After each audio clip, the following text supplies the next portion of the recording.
Alors, quelles sont les clés du rayonnement? Si vous voulez, c'est comme une fusée qui aurait plusieurs étages. Et là, il y a eu le cockpit, il y a eu le corps de la fusée, puis maintenant on parle de ce qui pousse, du réacteur, là, de ce qui envoie la pulsion. Qu'est-ce que c'est qui fait que certains travaillent beaucoup? On va prendre deux personnes qui travaillent beaucoup et qui ont toutes les deux des bonnes techniques de vente. Et il y en a une qui réussit énormément et l'autre moyennement. Qu'est-ce qui fait la différence? Eh bien, ce n'est pas la quantité puisqu'elle est équivalente, ce n'est pas la qualité puisqu'on va dire qu'elle est équivalente. Ce qui va faire la différence, c'est un aspect de la qualité quand même, qui est l'aspect de la qualité du rayonnement, de l'attitude, de la qualité de présence de la personne. Qu'est-ce que c'est que cette qualité de présence? Ça repose sur deux choses. Ça repose essentiellement sur une posture.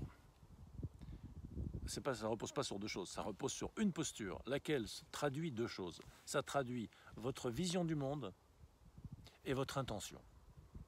La vision du monde doit être vaste, doit être tranquille, doit être joyeuse.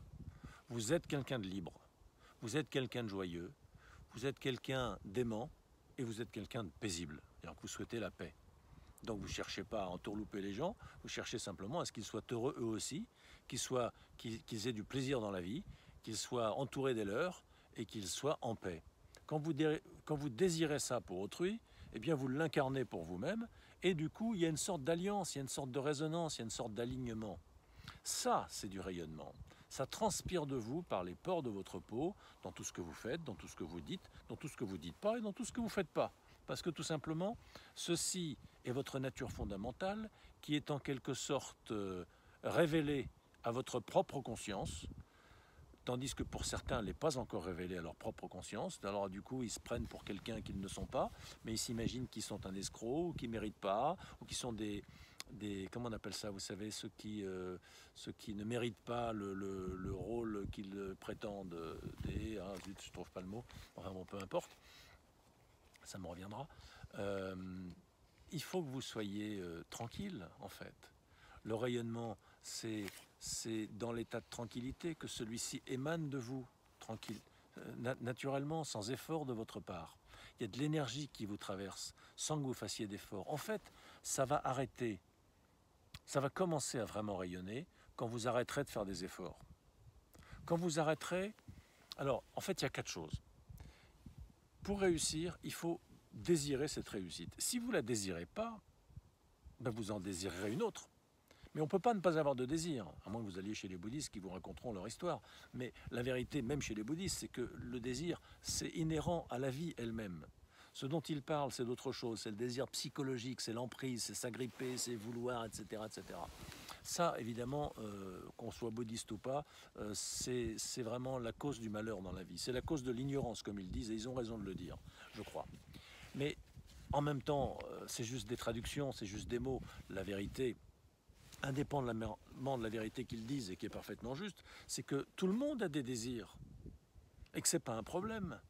C'est pas vous qui êtes responsable d'avoir des désirs. Les désirs, ils vous traversent. Ne serait-ce que le désir de manger, de boire, de vous lever, de chanter, ce sont des désirs normaux, naturels. On va dire que c'est la vie qui les a inoculés en vous. Vous n'y pouvez rien.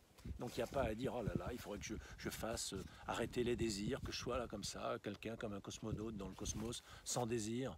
Mais c'est une vue de l'esprit, ça n'existe pas. Vous prenez n'importe quel gourou dans n'importe quelle grotte, de n'importe quel Tibet, et ben il a des désirs. Il a le désir de rester assis, il a le désir de roupiller un petit coup, il a le désir de manger un petit gâteau, il a forcément un petit désir. Même le désir de ne pas manger de petits gâteaux, si vous voulez. Mais voilà, il y a le désir de la paix, il y a le désir d'être heureux. Alors on appelle ça désir, on l'appelle autrement, mais enfin on ne va pas jouer sur les mots. À un moment donné, vous désirez cette réussite parce que la vie l'a mise en vous, parce que vous êtes fait pour désirer cette réussite. Voilà. Si vous ne la désirez pas, c'est que vous désirez autre chose et ne perdez pas de temps à vouloir un truc que vous ne désirez pas.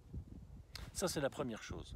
Reconnaissez votre désir, honorez votre désir de réussite dans ce domaine, à cet endroit-là. Ensuite, engagez votre volonté. Eh oui. Il y a des gens qui vous disent la volonté, surtout pas, non, vous savez, tous ceux qui parlent d'hypnothérapie, qui parlent du subconscient, tout ça, surtout pas la volonté, mais bien sûr que si, enfin. Bien sûr qu'il ne suffit pas de faire de la visualisation créatrice avec des affirmations, mais la volonté, c'est quelque chose de naturel, c'est pareil. C'est pareil. Vous désirez cette chose, alors vous le voulez, ben dans ce cas, lève-toi et marche. Tu y vas et tu le prends. t'as soif, tu vas dans le frigidaire, tu te sers un verre d'eau. C'est pas plus compliqué que ça. Qu'est-ce que vous voulez compliquer les choses en disant bah vaut pas la volonté et en même temps il n'y a pas besoin d'avoir des, vous savez, la volonté là comme ça, faire des trucs spéciaux en regardant des bougies pour se concentrer l'énergie volitive par le regard. Laissez ça aux magiciens, aux sorciers, à tous ceux qui croient ce genre de choses. Mais en fait, si vous êtes un homme, une femme libre, une femme, un homme libre, et simple, ben soyez la vie, voyez la vie à votre portée, gentiment, tranquillement. Vous avez ce désir-là, vous le voulez, et bien faites-le. Et puis voilà. Donc, désir, volonté. Et la volonté, c'est peut-être pas ce qu'on croit.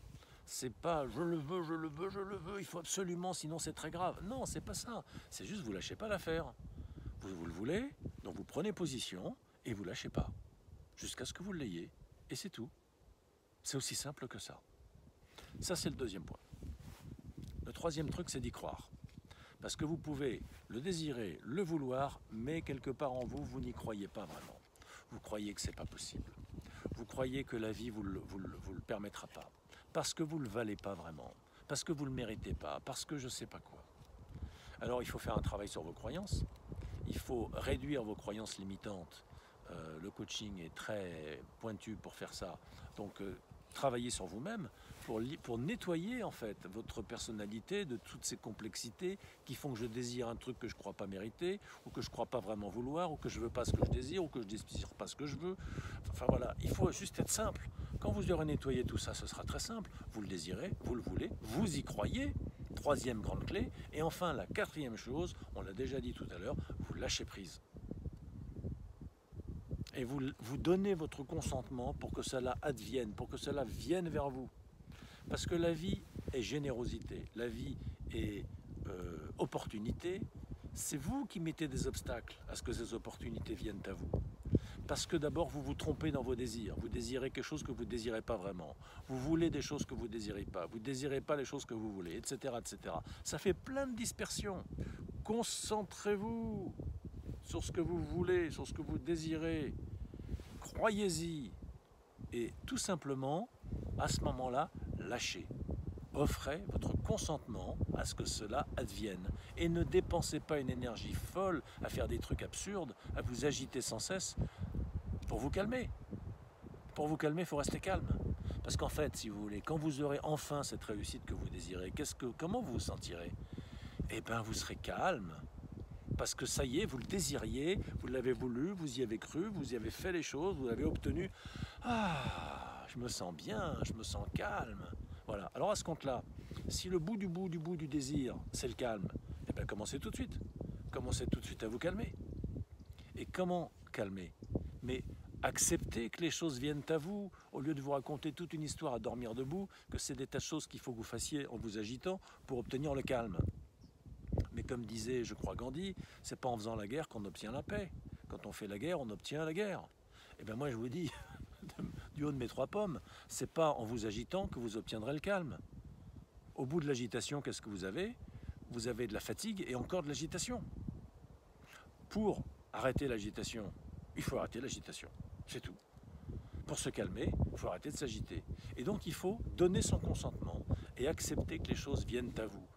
C'est très simple en fait. La réussite, elle doit venir. Par contre, si elle ne vient pas, c'est que vous êtes trompé quelque part. Parce que la réussite ne demande pas d'effort. La réussite demande d'être bien aligné avec ce qui est juste pour soi. Si ça ne vient pas, c'est que vous n'êtes pas au bon endroit, ou vous ne faites pas ce qu'il faut.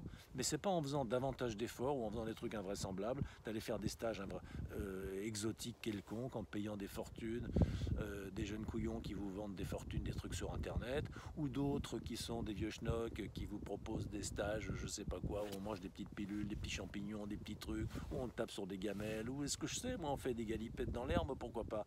Puisqu'on est dans l'imbécilité forcenée, allons-y, faisons n'importe quoi, et vendons-le très cher. Mais quand vous arrêterez, et c'est déjà le cas, sinon vous ne m'écouteriez pas, de croire à toutes ces sornettes, vous allez tout simplement rentrer chez vous, vous installer calmement et vous dire « mais oui, c'est simple ». Et donc j'accepte que la réussite vienne à moi. Parce que je suis la réussite. C'est ma nature profonde. C'est tout. Donc il n'y a pas de distance entre la réussite et ce que j'appelle moi. Ce que j'appelle moi est une fiction, est un truc qui n'existe pas en fait. Ce que je suis c'est la réussite. Il n'y a pas autre chose. Bon, je vais vous montrer un truc sympa. Quand on parlait de réussite, l'autre elle est venue voir un peu de quoi y retourner. Qu'est-ce qu'on dit là à propos de réussite? Ça va ou pas, maître Yoda? Bon, bah elle fait l'air de faire la gueule.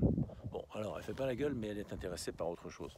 Parce qu'elle, elle réussit à choper des souris ou des petits oiseaux.